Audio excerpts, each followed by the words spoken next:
Merci encore à vous les frères et sœurs pour ce moment d'exhortation et de prédication. Que se bénisse. Amen. Nous allons nous présenter à vous. Nous sommes le ministère de la voix de minuit, Matthieu verset 1 à 6. À ne pas confondre avec le culte de minuit de Kakou Philippe. Amen. À ne pas confondre avec ce que on a entendu appeler un ministère de la révélation de l'épouse de Nakla Moïse. Non. Nous sommes l'authenticité du ministère de la voix de minuit, Matthieu, verset 1 à 6. Amen. Amen. Nous ne sommes pas Matthieu, verset 6. Nous sommes Matthieu, verset 1 à 6. Chapitre 1, chapitre verset 1 à 6.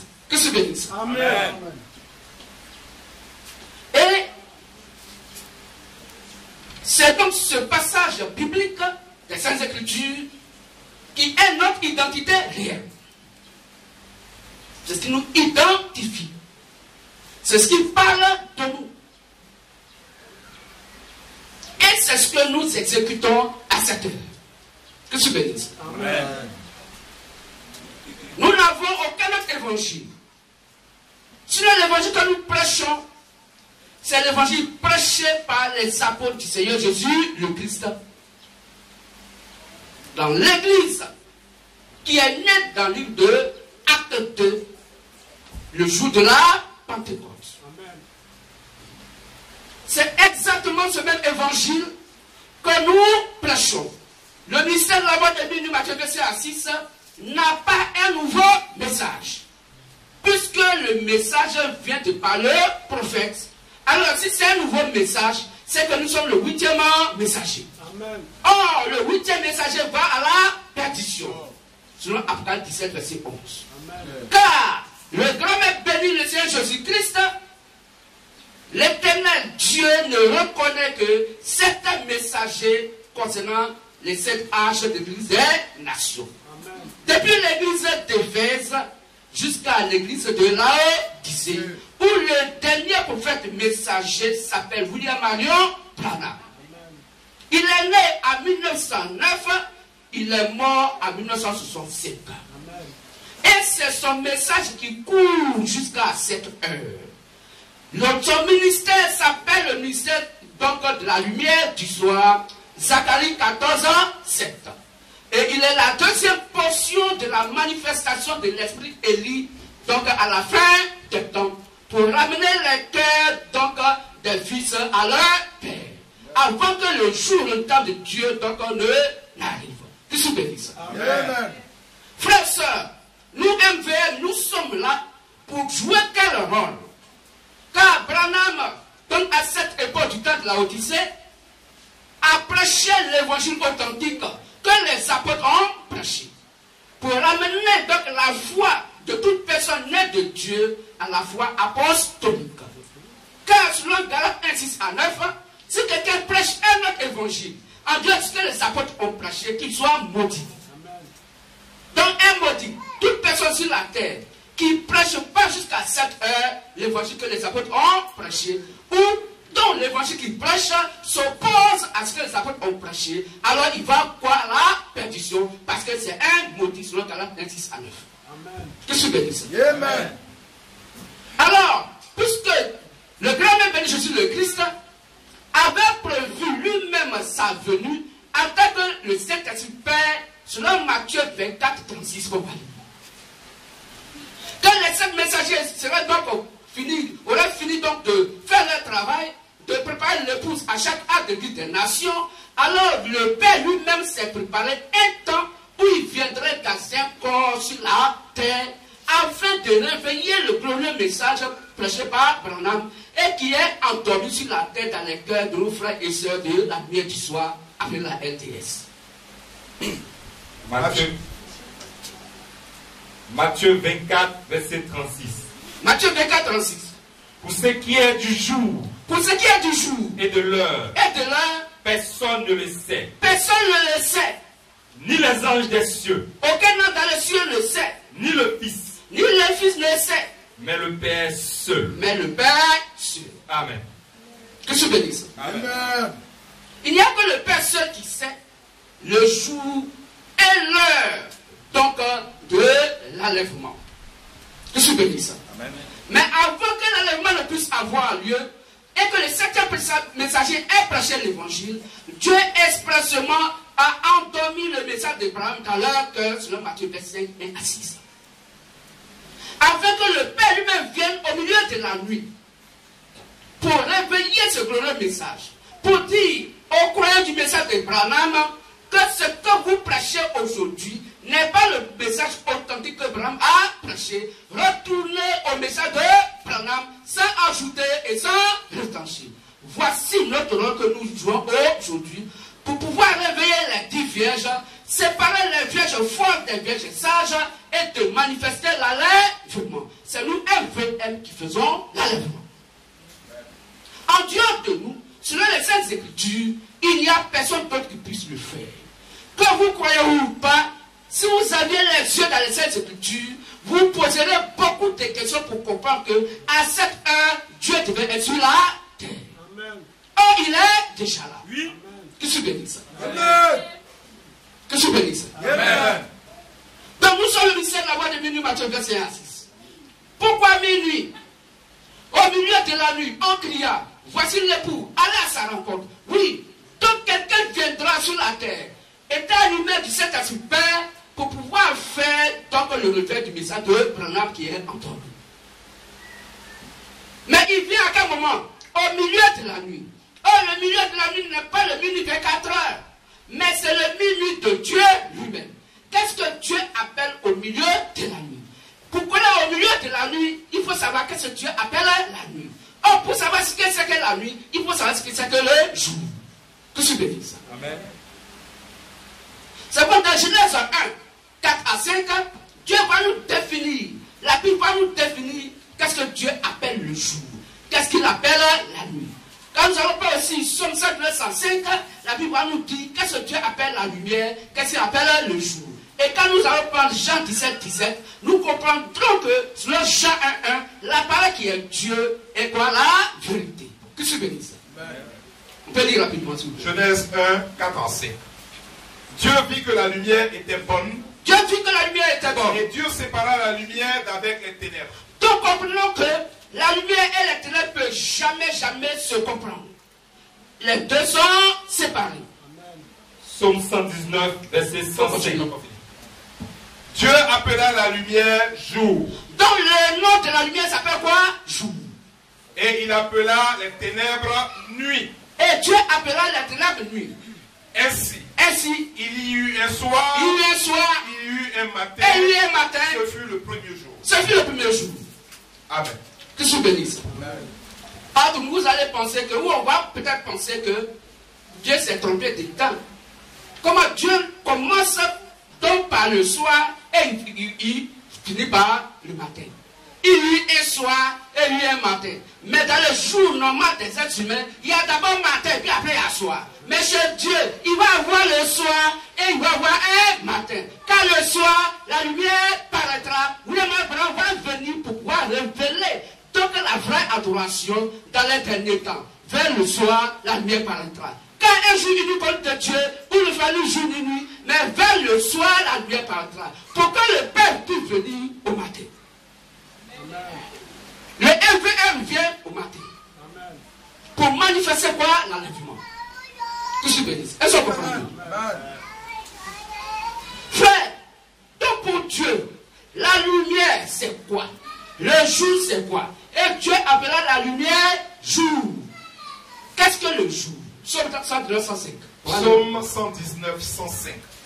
Ta parole est une lampe à mes pieds. Ta parole est une lampe à mes pieds. Et une lumière sur mon sentier. Et une lumière sur mon sentier.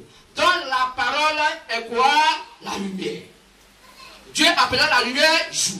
Donc si la lumière égale au jour, et que la parole égale à la lumière, alors la lumière c'est la parole de Dieu. Que je bénisse. Amen. Jean 17, verset 17. Oui. Sanctifie-les par ta vérité. Sanctifie-les par ta vérité. Ta parole est la vérité. Ta parole est la vérité. Amen. Donc si le jour est la lumière, et que la lumière est la parole de Dieu, et la parole est la vérité, donc Dieu appelle le jour la vérité. Amen. Que je bénisse. Amen. Sur 1 Jean 5, 20, 21, la Bible nous dit, Dieu nous a donné la connaissance, l'intelligence pour connaître le véritable. Et c'est lui, Jésus le Christ, qui est le Dieu véritable, la vie éternelle. Donc, la vérité qui est la parole s'appelle le Seigneur Jésus-Christ. Donc, quand la Bible parle du jour, la Bible parle du Seigneur Jésus-Christ, qui est la parole véritable, qui est la vérité, qui est séparée avec les ténèbres. Donc, si le jour est la lumière, qui est séparée avec les ténèbres, et il appelle les ténèbres nuit, donc les ténèbres donc, qui sont appelées la nuit, c'est quoi le mensonge? Car le mensonge est donc séparé de la vérité. Selon Jean 8, 44, car Satan ne se tient pas dans la vérité, car il n'y a pas de vérité en lui. Quand il parle du mensonge, il parle son propre fond, car il est menteur et le père du mensonge. Donc Dieu appelle la nuit le mensonge. Au milieu de la nuit, il veut dire au milieu du mensonge. Amen. Amen. Que je bénisse. Amen. Donc un moment viendrait, au temps de la Odyssée, après que Abraham ait prêché l'évangile, et qu'il soit parti, et que son évangile soit sur la terre, alors Dieu le Père, à table de Saint-Esprit, viendrait sur la terre. Pour faire quoi? Pour réveiller ce glorieux message. Mais le temps où il va venir, Dieu nous donne des signes. Qu'il viendra au milieu de la nuit, au milieu des ténèbres, au milieu donc du mensonge. Que je bénisse. Amen. Donc minuit, selon la Bible, n'est pas le minuit physique 24 heures que nous connaissons, mais minuit selon les Saintes Écritures, c'est un moment, c'est une époque où des êtres humains se disant adorateurs de Dieu, ou envoyés donc de Dieu, vont prendre la parole de Dieu qui est la lumière, qui est la vérité, et mélanger avec la pensée humaine qui est ténébreuse. Ainsi, la Bible dit, il est minuit. Quand des gens font donc prendre les Saintes Écritures, et au lieu de s'appuyer sur ce qui est écrit noir sur blanc dans la Bible, ils vont adorer Dieu avec la tradition des hommes. La Bible dit, il est minuit. Parce que Dieu ne coopère pas avec la pensée de l'être humain, selon Matthieu 16, 23. Car Dieu déclare que la pensée de l'homme vient de Satan. Or, Satan aime donc le mensonge. Que se bénisse. Est-ce qu'on comprend mieux? Amen. Donc, au milieu de la nuit, il va dire au milieu du mensonge. Mensonge, pourquoi? Parce que la Bible déclare dans Matthieu 28, à partir du verset donc, 19 à 20, allez prêcher la bonne nouvelle. Allez faire des nations des disciples. Baptisez-les au nom du Père, du Fils et du Saint-Esprit. Et après qu'ils soient baptisés, enseignez-leur tout ce que je vous ai prescrit.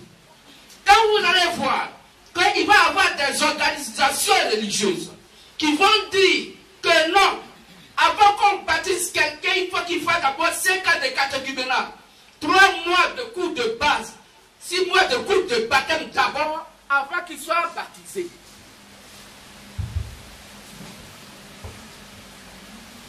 Donc la Bible dit, quand vous allez voir ces choses, quand les hommes vont réfléchir, ne s'appuyons pas sur les Saintes Écritures, mais ils vont s'appuyer sur la pensée humaine, sur le raisonnement humain, sur la philosophie humaine, pour dire Dieu attend. Ce que nous voyons sur la terre n'est pas normal. C'est vrai, nous sommes sur la terre, attaqués des hommes de Dieu, on va t'aider, mais laisse-nous faire la chose. C'est vrai, tu as dit, il faut baptiser d'abord avant d'enseigner, mais nous on te dit, on va les enseigner d'abord avant de baptiser. La Bible dit que quand vous voyez ces choses s'accomplir sur la terre, il est minuit. C'est ce que Dieu appelle au milieu de la nuit, au milieu du mensonge, au milieu des ténèbres. Quand il y a un nouveau-né, qu'un prêtre ou un soi-disant homme de Dieu va baptiser, alors que le baptême du nouveau-né est opposé aux Saintes Écritures. Selon donc Marc 16, 15 à 16. Celui qui croira et qui sera baptisé sera sauvé, mais celui qui ne croit pas sera condamné. Mais le nouveau-né, il a cru en quoi pour qu'on le baptise? Quand vous allez voir ces choses, il est minuit. Voici ce que tu appelles minuit. Puisque le baptême est un engagement de prendre conscience envers Dieu. Quelle conscience est un engagement que le nouveau-né prend envers Dieu pour dire, j'ai écouté l'évangile, mon cœur vivement touché, alors je voudrais accepter le du baptême. La foi ne parle pas. Il a quelle conscience? La Bible dit, il est minuit. Je suis béni. Amen, amen. Et il y en a encore beaucoup d'autres. La prédication de la femme à la chair. Quand vous voyez une femme qui prêche dans un lieu de prière, il est minuit. Dieu a donné ses signes. Et il a dit dans le Genèse 1 que je vous donnerai des signes. Des luminaires donc dans le ciel. Le soleil pour présider le jour, la lune pour présider la nuit, et les étoiles donc pour présider la nuit. Que je bénisse. Amen. Que je bénisse. Amen. Mais chaque jour, quand le soleil est dans le ciel, nous avons conscience que donc il fait jour. Quand nous voulons voir que le soleil est couché et qu'il fait nuit, nous disons qu'il fait nuit. Pourquoi? Parce qu'il n'y a plus de soleil. Nous savons comprendre ces choses. Mais pourquoi on ne peut pas comprendre ce que dit les Saintes Écritures? Nous savons lire les choses donc de la vie. Mais sachons aussi lire les choses de l'esprit. Que je bénisse. Amen. Et c'est ceci que Dieu donne. Que quand vous voyez ces choses qui vont s'accomplir, des gens qui vont dire pour adorer Dieu, je ne mange pas une viande vendredi, alors il est minuit. Parce que la Bible dit mangez de tout ce qui se fait au marché. Sans motif de conscience. Amen. Mangez de tout. Car tout a été sanctifié de par la parole. Rien que par la prière et la parole de Dieu. Donc voici, en quelques mots, présenter le mystère de la voie de minuit, Matthieu 21 à 6. Puisque des gens pensent que quand Dieu parle de minuit, nous prêchons seulement à minuit des hommes physiques. Non. Le minuit de notre Dieu, c'est le moment, le chaos que nous vivons donc à cette époque. Où des hommes de Dieu, des soi-disant femmes de Dieu, vont tordre l'essence des Saintes Écritures pour prêcher leurs pensées humaines au lieu de prêcher ce qui est écrit noir sur blanc dans la Bible. Ils vont rejeter la Bible, condamner la Bible, ils vont mettre en prison la Bible et ils vont libérer le marché de Satan afin que Satan gouverne sur le monde entier.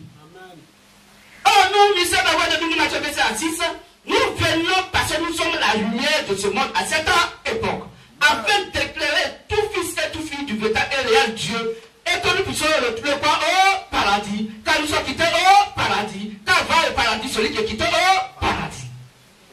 Vous suis béni ça. Amen. Donc frère, voici en quelques mots cette présentation.